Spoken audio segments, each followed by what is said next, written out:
Hello and welcome to Fergie's Gum, a Manchester United podcast. My name is Nathan and I'm joined as always by my good friend Ahmad. Hi Nathan, how are you?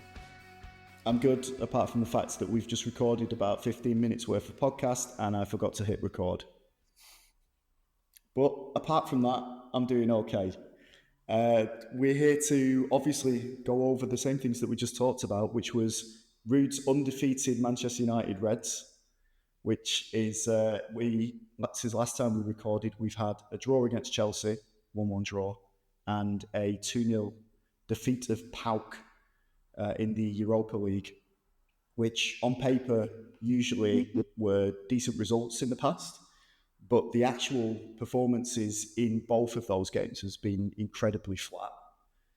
And obviously, you know me, I didn't stay up to watch the PAOK game, but you did. So you will have a fresh idea about how these games played out. But it wasn't all to Manchester United's liking, right? In the game against PAOK. No, it wasn't. It was good that we got the result, I'd say. But in terms of performance, yeah, it was very boring, just very stale, and yeah, it was I don't know. It wasn't. It wasn't easy to watch, I'd say. Yeah.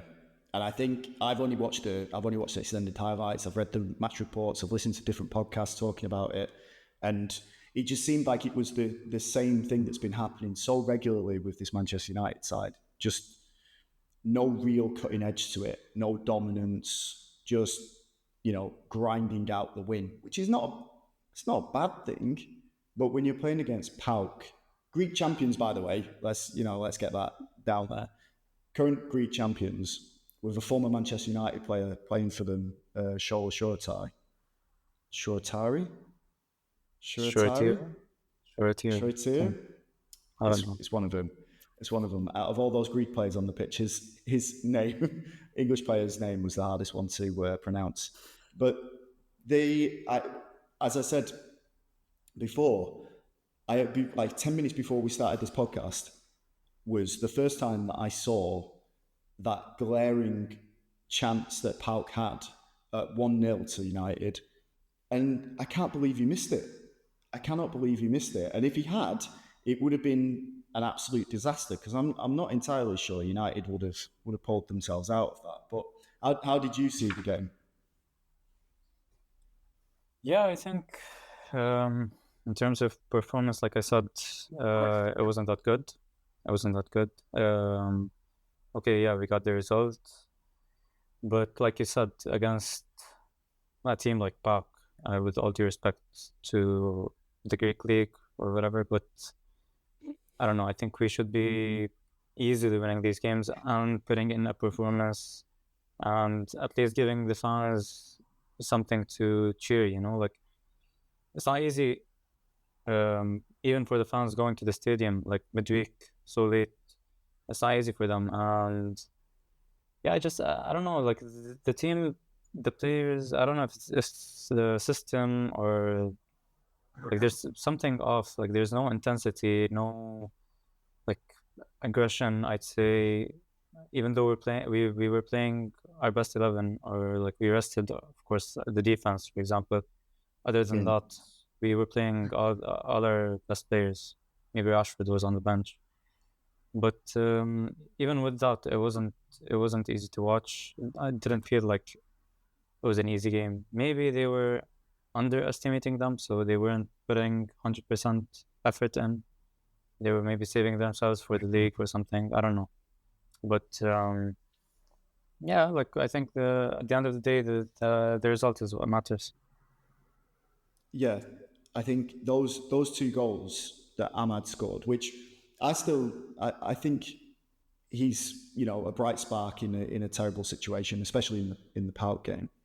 I would be very interested to know what happened with him and Ten Hag after going from Player of the Month in August to bench, and basically, I think he didn't play for quite a few games. He was an unused substitute for a lot of it as well. So I'd be interested to know how that played out behind closed doors. But you're not convinced of Ahmad, are you? No, like I'm just not convinced. Maybe I'm not convinced he's ready for the Premier League to or to at least be a consistent player to start with the team. But I don't know. Maybe he deserves I don't know games, maybe to prove himself or something. But I'm not gonna judge him based on the game against PAOK. So I'm not gonna look at that game and say he definitely has to start in the league from now on. Because like I said, like technically he's very good. He's our best winger, um, which is not easy to find in the squad that we have right now. He's very technically secure, but physically, I don't think he's up to it yet. Maybe it needs time. Maybe he's still young. He's still developing. I'm not sure how old he is. Maybe he's 21 or something. He's in his 20s, yeah, I think. Yeah. Um, but I don't know. Like everyone, or like many fans are saying that he has to start, and Garnacho and Rashford have to be on the bench, or like either one of them at least. But Yeah. many people weren't saying that. For example, after the game against Brentford, when Rashford was on the right, Garnacho was on the left. So like I don't know, just keeps on fluctuating with this. And Ahmad, to be honest, he played well up until maybe the Brighton game. Then after that, he did have like a couple of games, and he wasn't that good, if I'm honest. So I'm not sure if he has to start, but maybe he deserves a run of games. I think he is definitely a good player. I don't know if he's next level Manchester United player. I don't know if he's going to be a key part of Amorim's like future with Manchester United. I don't know if he's going to be he's going to be the starting right winger or whatever, or used at the 10 role, which I know he's been used at before. I think he played there for Sunderland too when he had a really good season for them. Like I like him, and his second goal showed that kind of tenacity that is lacking throughout the team. I think a lot of the team tend to just, I, I guess giving up isn't fair. I just feel like it's more to do with they just they just can't be asked. There's no fire underneath them. There's nothing that's motivating them. I think they got bored of Ten Hag and they got sick of his ways, and obviously he's gone now, so that that era's over. Ruud's come in, who's still part of that same setup. They haven't changed much behind the scene, and it's the general malaise is still there between the squad. And then Amorim's got to come in and he's got to motivate these players to do something. Because once Amorim comes in, Ineos have got their boy. The squad will then know that they're surplus to requirements and they are expendable. If they don't perform to the certain level, they're not changing the manager again. You'll be gone. So it's players like Ahmad, it's players like Rashford, it's players like Højlund, Xerxes, who had another stinker, I believe, and Højlund had another stinker against PAOK, right? These players need to start performing because they're all auditioning for the future of their future place in the club, because they will go to the transfer market again as much as they can and try to clear out the deadwood or the players that aren't up to it. And that one moment, that one moment that Ahmad had against PAOK, where he scored that goal, which is definitely a deflection, as we discussed previously. I think that moment, you need those every game. And I'm in complete agreement with you about the consistency, but I think it's not just him, it's everyone in the squad. There's no consistency with anyone. You don't know what you're getting from a week-to-week basis. And as a Manchester United fan, that's the thing that's killing me the most with this team. You just don't know what you're getting from match to match, and it Yeah, needs but it needs consistency. I don't get why. Like I don't get why they aren't consistent. Like it's not that difficult to be consistent. I think at that level. I mean, like they have everything available to them. Like they have the best technology. Like they have insights into every single detail. Like their body like has I don't know. They have everything for top level recovery. training, everything. Like I don't know, I don't get why. Like it's just it has to come from them, like from the players. I don't know if it's down to Ten Hag or I don't know Ruud or something, but Ten Hag's gone, Ruud is in, and we still are seeing the same thing. So I'm not sure if it is related to the manager. I think they have to like take a good look at themselves, each player, and like just it's so easy to come out after a game and say like, oh, we tried and I don't know what, but and we're gonna do better next game or whatever. It's so easy to do that, but the difficult part is actually putting in the work on a day-to-day basis and proving yourself from game to game. I don't know, like I don't feel they run. To be honest, for example, yesterday um I was watching highlights from the 2002-2003 season, the season United won the league. So I was watching like all the games, just highlights. Yeah.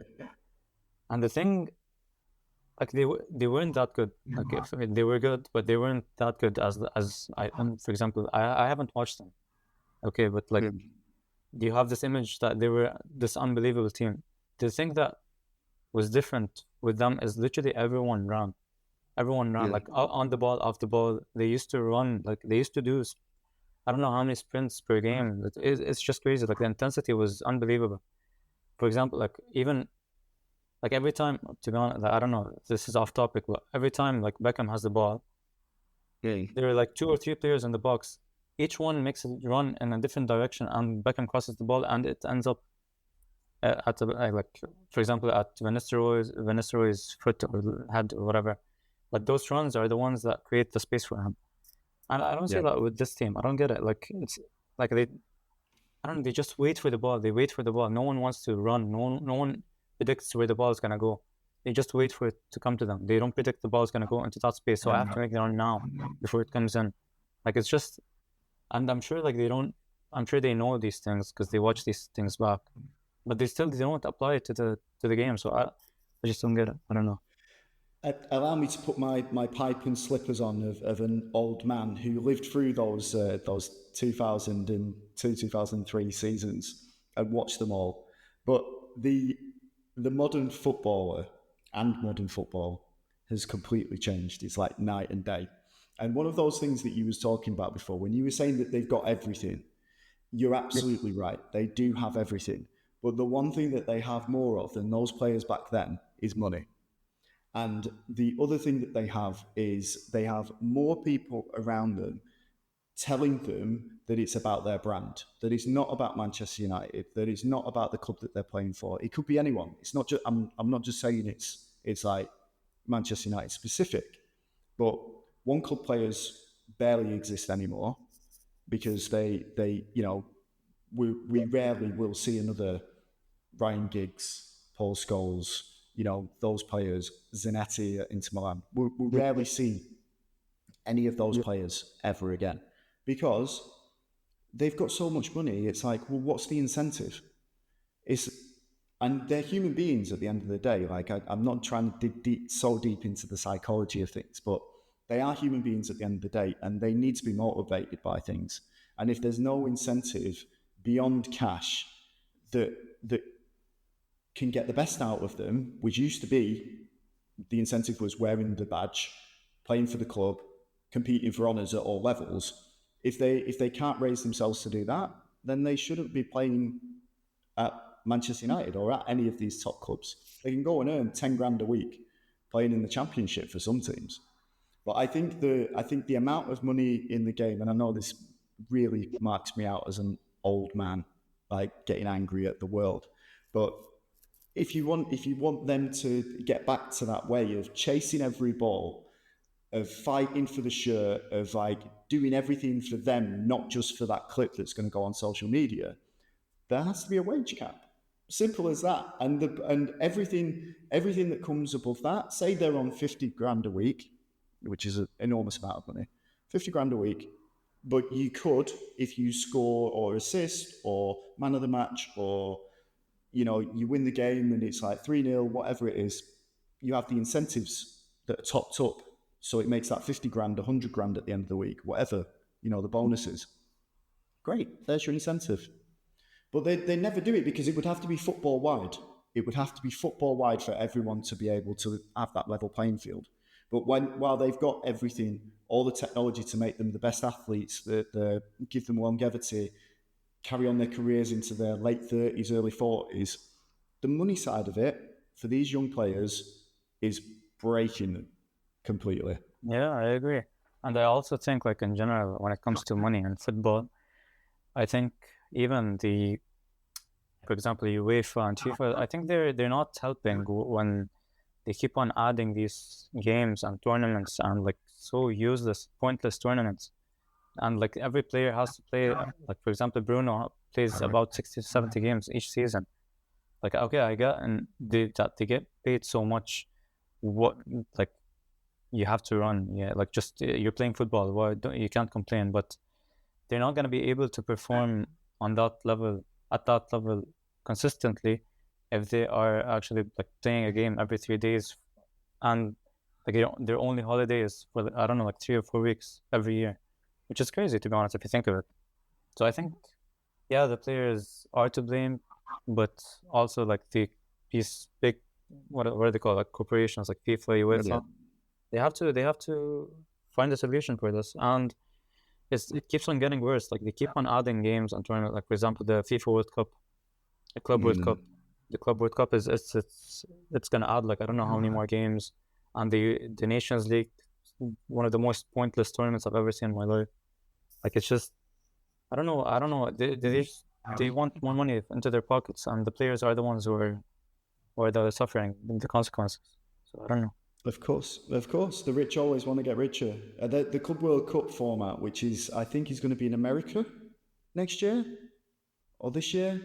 I think there was talk of moving it somewhere, but they've added Inter Miami into it. Like, what? And Yeah, it's only to get Messi as part of the poster boy for the tournament. But yeah, you're right. They don't care. They don't care. They just want as many games as possible. But anyway, I know we've gone off on a huge tangent. It's not even worth mentioning the Chelsea game. It was 1-1. It was flat. Move on. But in the next bit, let's talk about Amorim's last game in the Champions League with Sporting.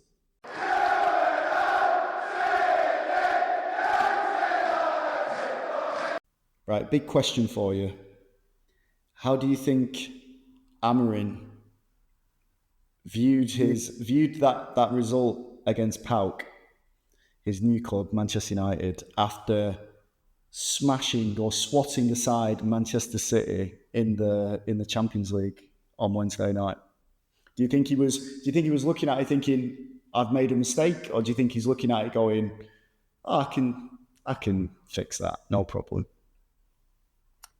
I think it actually plays into his favor. And I think he mentioned this like a couple of times that one of the big reasons that he accepted the offer and like he chose to leave mid-season was because he's taking over a team in probably their worst state. So he wants that. So he's like, this plays into my favor, and now I can like do things my own way, which is true, which I agree with. Um, but I don't know, like I actually watched the Sporting City game. It was I was very impressed. I was really impressed. But I'm not gonna get What? my hopes up. Oh, but that's good though, because I didn't watch it because it was on late again, and my bedtime's 9 o'clock. But what was it about the game? I'm imagining this was your first sporting game that you've watched in a while. Like, what was it about how they played, apart from smashing 4 goals in, which was obviously great? What was it about the sporting setup that you enjoyed most, or that you're looking forward to seeing at Man United? Um, it's tough to say because I'm not sure he's gonna approach United the same way he's been approaching Sporting, and he also mentioned that himself. He's like, I can't play this system at United because I can't be as defensive at United as I am with Sporting. But the thing with Sporting, like what I was watching, how compact they were, how difficult to break down they were, which is not something I can say about United for the past, I don't know, 10 years. So it was very unlike the system he was playing. I really enjoyed watching it. I don't think I don't think every fan would enjoy that, but like the five at the back, three, like a block of five and then a block of three, you know. Yeah. So it was defensive, but personally I enjoy that because I'm a big fan of Mourinho, Conte, like these systems. I've always enjoyed watching these teams. So if he can bring that to United, I'd be more than happy.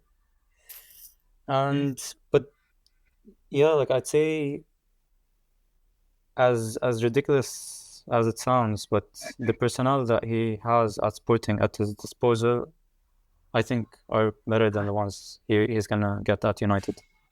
Yeah, Yeah. I'm serious because It's the sad truth. You're right. You're right. I'm not arguing against it. I think I that's read. why I said like, you know, what do you think he's feeling about the whole situation now? Because yeah, he hasn't got that. He hasn't got the talent pool, which is ridiculous to say, or would have been 10 years ago. And he also hasn't got any real team spirit or players that seem to be like fired up to do their best for the club. So it's tricky on a lot of fronts. his his team, like, literally each player runs. I don't know. But they keep on running. They keep on running because they have to cover all the spaces for it to be like difficult to break down. And then on the break, like they break with many players as well. So I'm not sure like if that's gonna work at United. I don't know if he has the players for it. I really hope so, though. I hope so.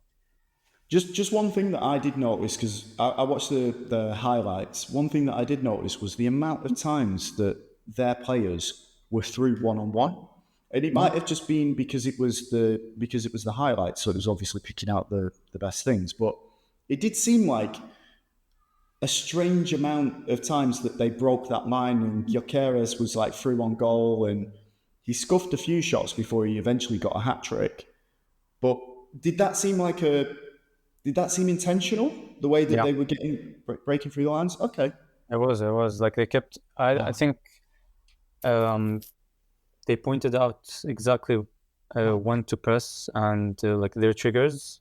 So when this player gets the ball, this is how we're gonna um, like go on the counter. And it worked for them like 3 4 times. Like you said, Kickers had the chance. I think first 10 minutes, he tried to chip Ederson. It didn't work. But he got the exact same chance, like, I don't know, 30 minutes later, and he scored it. So it wasn't a coincidence that they kept getting those chances. It was actually, I'd like to think it was part of their plan, and it worked perfectly. Well, I mean, I think that's where Amorim needs to start. He needs to make us difficult to break down because, as you say, we may as well have just had 10 ghosts playing out in the outfield. The ease that players can get through, especially Mickey van der Ven, proved that the 20 player that broke through, so passive against teams that just charge at them. So I think that's obviously where you start from. You make us difficult to break down, which I think Ten Hag did start to do when he first came in, and had his players that were quite disciplined in sticking to their positions and running back and tracking back. But I think they got bored of that, so they eventually downed tools on him as they usually do. But if we can bring in a new formation, I don't think he'll play that formation at United. I don't think he'll play the same formation. I think he'll play whatever it is that we're playing now, and he'll try and make it work. Because I assume all the chat before this season kicked off was Ineos, Wilcox, Ashworth, Barada would decide how we would play, how the team would perform, and then the person that came in as head coach and the team there would then make them play in that way. So unless those guys, that trio of people that I just mentioned, just wanted Ten Hag to just do what he wanted and just play himself out of a job, and they knew that the Amorim way was how they wanted to go, then I don't know what's going to happen. I really don't know what's going to happen. I could have bet my house on it that the next person coming in was going to play this type of football that Ten Hag was trying to do. But clearly, that could change coach to coach, regardless of what they say. To be honest, I don't think we have the players to play the system we're playing now. And we don't have the players to play the system that Amorim wants to play. So I don't know, like It's a bad situation. it's a very bad situation. I don't know. Like I think that the main issue that we have, regardless of what system we're playing, is we don't have anyone to score. Like, we don't have goal scorers in the team. Which brings us beautifully onto Gyökeres. Gyökeres, I think is his name. Gyökeres? I struggled with these. But he had a very interesting way that he got to Sporting. For anyone that doesn't know, he was at Brighton, I believe, was his first professional club. And then he was sold by none other than Dan Ashworth to Coventry for £1 million. He absolutely tore up the Championship for, I think, 1 or 2 seasons. I don't think he stuck around for very long, but he was banging in goals left, right, and centre. And then Sporting came in, and you're never going to say no to a big cash dump from a European team when you're Coventry City. So he went off there, and he's just insane. I know it's the Portuguese league, but they just beat City, and he scored a hat-trick. Like, he outperformed the best striker in the Premier League, Erling Haaland, by bagging a hat-trick. And at the end of the game, it was interesting because he was asked by, I think it was TNT Sports, Amorim was asked by TNT Sports if he'd come in January to try and purchase Gyökeres. And he said, no, like, I wouldn't do that. Portugal's my city. This is my club. Like, there's no way that I would do this.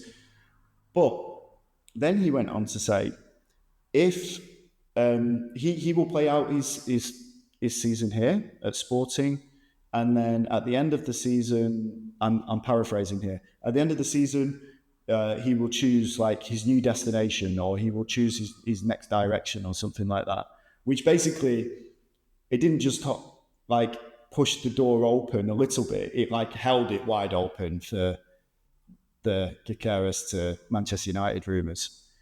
Do you think first question, would you sign him? Second question, what would you do with the current strikers that we have?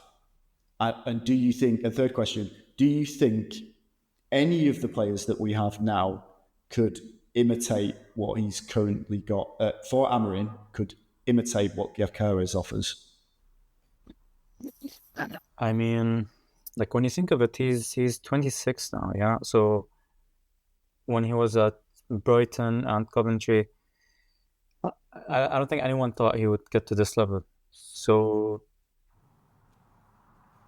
I think it's maybe a bit unfair, like, just to write off the players that we have, the strikers that we have right now, because they're still young. They haven't been playing. Like, I don't know, Højlund, probably this is his 3rd or 4th professional season. Xerxes, I think he's a different kind of striker, but I can see Højlund turning into that kind of striker like Gyökeres. But to be honest, like, in terms of like talking about Gyökeres alone, the championship, I think, is not easy. Like, I always say that. I always feel whatever player actually does well in the championship, there's a big chance he can do well in the Premier League as well, or any other league. It's not an easy league at all.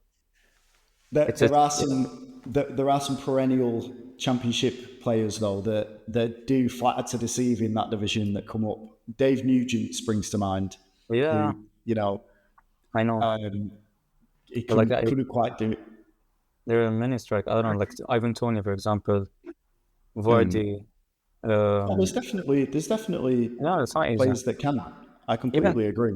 Even like the players from Luton last season, like Adebayo, the striker, he scored a lot as well.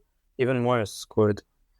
So like whatever, that's on the side. But like I think, like I told you, I think the other day, the rest of the season that we have right now with United, is like a trial for Højlund to prove that he can actually that he's actually capable of scoring that amount of goals. Because I do think if he doesn't, we can't keep on giving them chances, because striker is the one that's gonna score you goals, and if you don't score goals, you're not gonna win games. And this is part of the reason why we've been in this rut.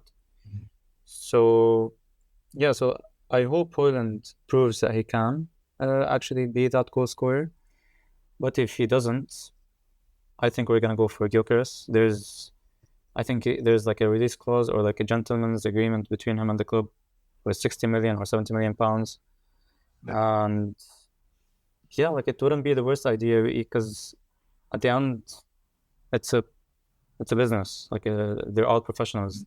They're not gonna keep on catering to Højlund and Xerxes and hoping, because if we were like a mid-table club, maybe we are, but like if you want to be like not a mid-table club, that's the aspiration, yeah, then you need like striker to score you 20-30 goals consistently, and we don't have that. We haven't had that in a while, to be honest, ever since probably like Lukaku, I'd say. Sporting are one of those teams that they are very clear in how they run their club as a business as well, and it is selling their best talent, because it's just one of the facts of the world. It's you have a talent when you're in the leagues like Portugal that doesn't get a lot of money, or even some of the lower clubs in like Spain. Once you have that talent, you know eventually they're going, and you wait for the big money to come from the Premier League, because it will float you, it will allow you to spread the costs elsewhere, and that's what they do really, really well. And I think I mentioned this to you, but like in a similar type of way. I mentioned this to you about Branthwaite, because his name comes up because he was linked to United again. Apparently, we're going to go for him in January. The interesting thing about that was, as I said to you in the summer, was that they should have sold him for whatever United was offering. And I know this sounds like, Billy Big Balls from a Man United fan, but they should have sold him for whatever they was going to offer and spread that cost to make a better team. Because Everton are they in the bottom three, bottom four? They've had a decent run recently. Well, or they've managed to claw back some form. I think so they definitely got. Yeah, they're 16th. Okay, so they're as good as us then. Yeah, but that's what the Premier League teams don't tend to do. This they don't tend to sell like the big asset and then spread it out across like the rest of the squad to make them stronger. I think West Ham may have tried to do that this season with the money from Declan Rice like over a season ago, and it's been a disaster. Or well, they beat us, but who doesn't these days? But like in Portugal, it is definitely a business model, and this is a long way of me coming back around to saying that they wouldn't make any sort of fuss if we came in to try and sign him. The only problem would be is if we tried to sign him in January. In the summer, it would be, fine. Okay, 60 well, million. Okay, if you think of it, like we spent about 70 million on Højlund 2 seasons ago, about 40 million on Xerxes last season. So that's about like more than £100. So we're going to spend again like 70 million on Gyökeres next summer. So that's like 180 million pounds on strikers only. And we still need to sign like wing backs. We need to sign midfielders. We need to sign probably like more centre backs, because Evans isn't going to be here. Maguire isn't going to be here. Lindelof hopefully isn't going to be here. So like Ericsson is leaving. Like like you said, like we need another overhaul. He told me this the other day. We're going to need another overhaul, but I don't like. I'm looking at the what is it called? Fair play rules. FFP. Yeah, we're not doing that well. We're not doing that well. So no. So what's going to happen? That's the added pressure as well. We have to get up the league to get the money that for the finishing positions, and we're down in mid-table where we deserve to be. Let's be honest. That's where we deserve to be with the way that we've been playing. And now it's a complete rebuild. I don't even think in Ineos's wildest dreams or Jim Ratcliffe's wildest dreams he could have imagined that this season would have gone as bad as it did. I still think, like I'm gonna put it out there now. I still think we're gonna finish top 4. Even though it Whoa, doesn't, yeah, it whoa. doesn't look like it now, but I do think so. I do think we're gonna get. I'll come back to this. Like it's all on record now. I'm either gonna look so stupid or I'm gonna be looking very, very good. I'm putting this out. I think this might be the clip that we first use on TikTok, mate. Where you're claiming that we're going to get top 4. I think Wow, this is the one. it's a good thing we don't post like video, like just voice. No one's gonna look and know how I look. This is going to be the exception, mate. I think this is the one that gets you fame or infamy. This is the one. But Yeah, no, I would love it. I would love it, and I would love to see just my input on this. I would love to see Amorim turn Højlund into that type of player, and then we don't have to buy another striker at the end of the season yeah. But like, because we can't keep buying players to fix the problems. but yeah, they have to find a way to be able to sell players like for good money. For example, okay, Xerxes, yeah, we paid 40. I'm not saying like I'm giving up on him, but for example, like you signed him for 40 million and he's young, so that if it didn't work out, which is always a possibility, that you can get some money back for him. And Højlund the same. You can't sell. There's nothing wrong with selling a player like even 2 seasons after you've signed him. If there, yeah, you have to find a way to get some of the money back if something doesn't work out.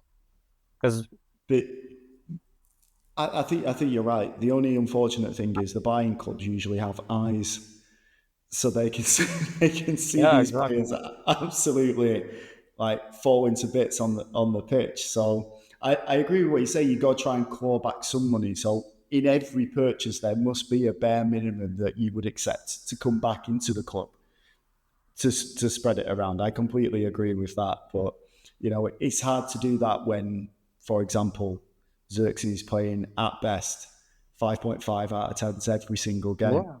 That's why I think like we never seem to sell players at the right time. For example, Rashford, when before we gave him the contract, and I'm not saying like we should sell Rashford, but he's one of those players that, okay, if it's not going that well for either side, like for him it's not going that well, for United it's not going that well, maybe it's best for each to like, I don't know, just try something else, and you can get good money for him, and he's an academy graduate, so you get play. It's all like pure profit. Bruno the same, like yeah, he's our captain and everything, but last summer, I think Bayern were in for him, PSG maybe as well. Like we could have gotten about like 50 million, 60 million for him. And instead, we gave him like I don't know, like a 5-year contract and a wage increase. And he's turning 30.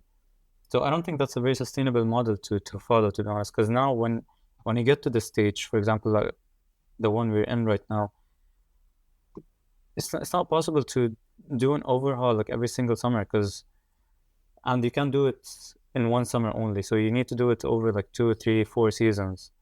And yeah, like and throughout these summers, I don't know, it's like you're not performing in the league as well. So I don't know, just it's I think they need to find a way around that. The last thing that I'll say on this subject is the we can't keep changing managers. That's the thing. That's the big issue here. The amount of managers that we've gone through and the amount of ideologies like, oh, this is how we're going to play, and we need these players for the system. Now we're on what, fifth manager, sixth manager in since Ferguson left, and we've still got bit parts of those squads in this like mixed bag of average players. All have been told like this is how we're gonna play now. Solskjaer had his way, Mourinho had his way, Van Gaal had his way, Ranić had his way, Carrick had his way, which was probably the best way actually because he was undefeated. Ruud might be on that same path as Yeah. well. But they've all got their own philosophies on how these players need to play. and then they've got to go out and get these bloody players to come in and perform in the way that they specifically want. So I don't know. Maybe I've just talked myself out of buying Gyökeres, because it seems like that would be another thing. If Amorim got let go next season, God forbid, or the season after, then we've got a load of his players that can't fit into the system. Yeah, but isn't that the whole point of having this structure that we have right now? So like Exactly. sporting director and like Dan Ashwood, Jason Wilcox, whatever their titles are, like, because it wouldn't just depend on the manager. So that's why whoever the manager is, we can't expect them to stay more than 3 seasons, for example. I completely agree, but then you've got the well, I don't completely agree, because I'm also like questioning it. But the Ineos have made weird purchases, weird decisions, extending Ten Hag, buying Xerxes, which I think was something that I'm not writing him off. Don't worry, no, I'm not like writing him off. I really want to see him come good, because I like the cut of his jib. I think he'll be good, but they splashed out all that cash on Xerxes. They splashed out on players for Ten Hag this summer. Like, that is not the responsible footballing structure of a group that know exactly what they're doing. This feels like amateur hour. what I'd say about that is the only one I'd say that it doesn't make perfect sense out of the summer signings that we've had under Ineos is Xerxes. So, but if you look at the other signings, I think De Ligt, he would work under any manager. He would do well.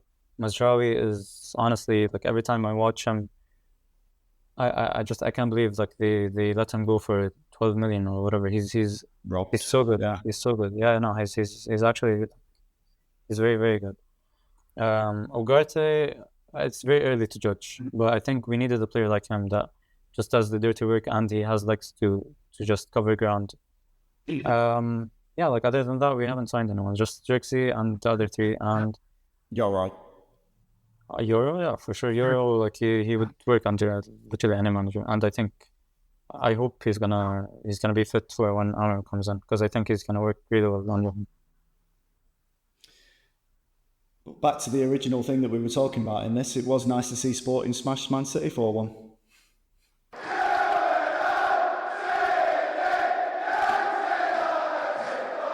Okay then, Sunday, another big clash against Leicester City, who Ruud's already dispatched of in the cup.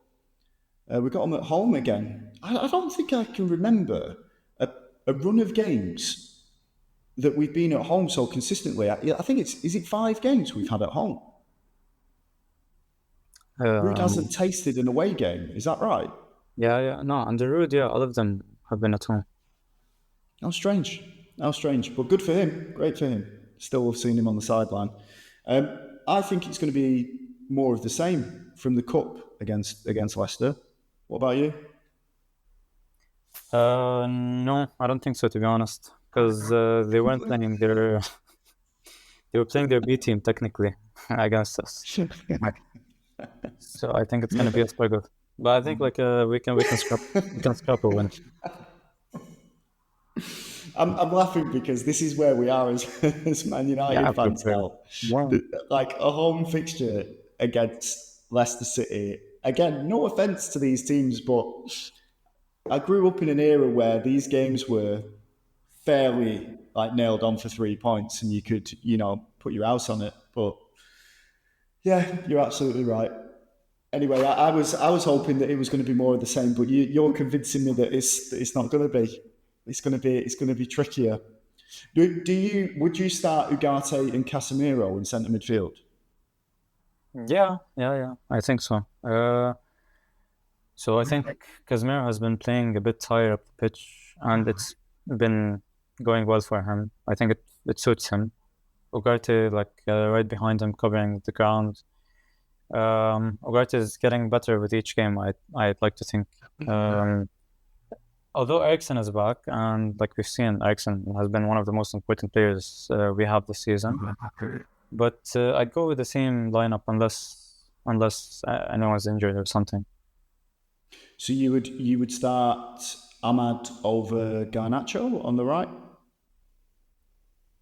Yeah, I think Garnacho needs a rest, to be honest. I think he needs not rest as in because he's tired or anything, but he needs to be left out of the team for a few games because I think maybe the pressure is getting to him. Everyone's getting on his back, even though I don't think it's deserved. But I think when that happens, especially to a young player, it's better to just take them out of the firing line for a bit, just to get the attention off of them for a while. And he's a good impact sub, so he could come on like at minute 60, 70, score a goal, and everyone would forget everything. So, and I Did you will. see that? Did you see the United fan that questioned him while he was signing autographs for people? I say Yeah, I say fan in the loosest sense possible because like I went down a uh, bit of a rabbit hole with this guy and he's not a very nice person at all. yeah, I know this guy. Like he's always doing these things. He thinks he's funny. He thinks he's just he's very disrespectful, to be honest. Like he does Uh, this all for like views and interactions on social media. But yeah, I think the players are used to it by now, especially playing for United. but I think it's there's a line and I think he may have crossed it at that point. And this is why you can't just go in freely and watch these footballers train anymore.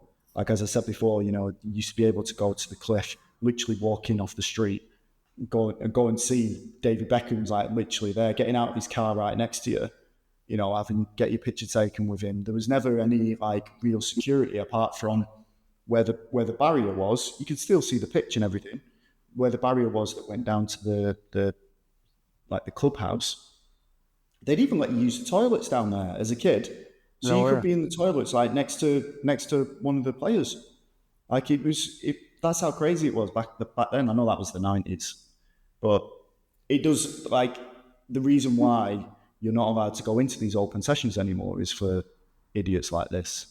But that's Yeah, a topic for another time. One thing I did want to say about Ugarte, and I've played in teams where you have that player that's not technically gifted. This is probably me, not technically gifted, but runs a lot, can break up play and just and pass it. Not always the best pass, but they stop to move from building up and an attack on your goal. And their value in the world of football these days has diminished so much that I'm not even sure someone.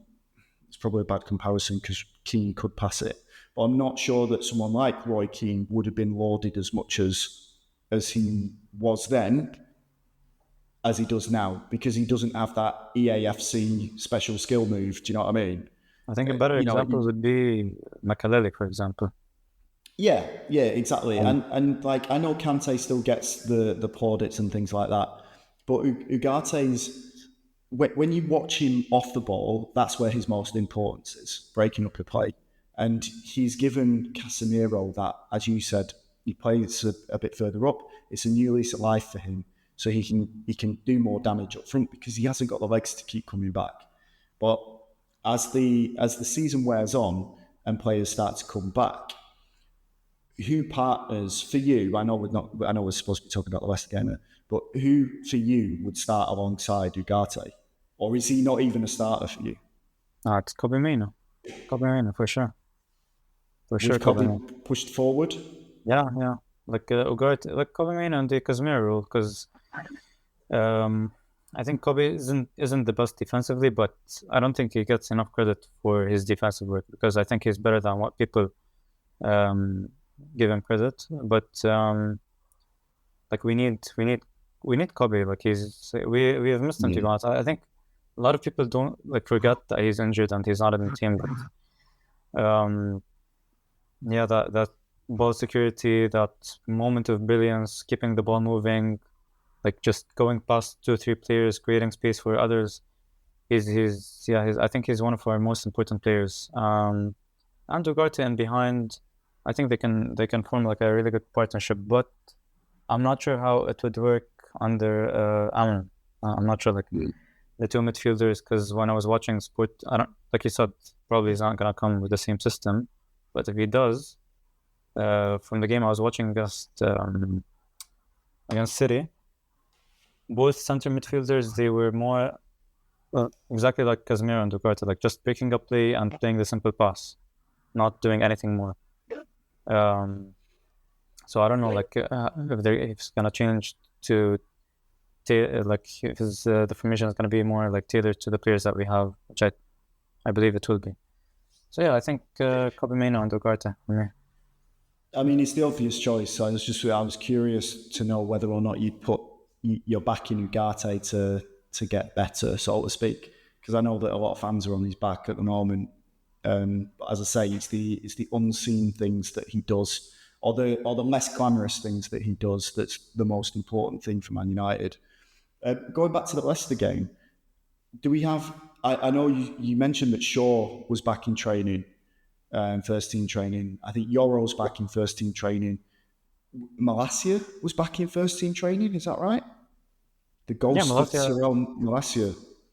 No, he's been in training for a while, yeah, but he needs some minutes in the under-21s first. Oh, and to answer your question, you remember when we say it pretty much every podcast. Why is Amas not playing? Harry Amas Yeah, at left back. yeah, I've seen that.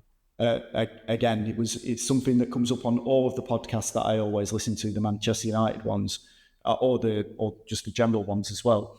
But apparently, I think Maury Whitwell on the Talk of the Devils podcast, he said, or every time I ask about him, and every time I check in on why he's not ready, he's physically not there yet.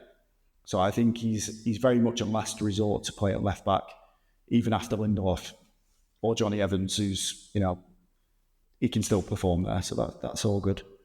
But then I'm sure there was another player that came back as well. I don't think he's going to make it in time for this squad because he's not that important. But there was another player that came back from injury that was announced. No, I mentioned Yoro, Malacia, Shaw, Anthony Eriksson. Maybe it was Anthony. Maybe it was Anthony. That's why you forgot. Yeah, it was. Yeah. So I guess I can just move on from that card. I don't see him starting in the team. Maybe Anthony's gonna be like our right wing back under Amorim. I've seen this touted before. I've heard this being talked about before because their right back is very similar, right? He's like a left-footed as well. Yeah, I don't know. I would love to see the redemption arc of Anthony as a player that is contributing and is, eking away a little bit of that humongous fee that we just paid for him. Well, not just paid for him, but paid for him a long time ago. Because right now he's odds on to be the biggest flop signing in Premier League history. He's right up there. But I would love to see him make it big in this new Amorim future. What score do you think it will be against Leicester then? You wasn't confident of a win. Yeah, I'm going for it. No, I think we're gonna win, but 1-0. I'd say. 1-0. No, I'm going 3-0, mate. No, I'm going 3-1. We'll concede. Gonna go 3-1. Whenever I try picturing who's gonna score, like I can't find anyone. I think we will get goals from. I think Rashford will grab a pair, and Bruno. You're shaking your head. He's not having it. Yeah, I think it's just wishful thinking, man. If you can't dream, what else is there in life, mate? 100%.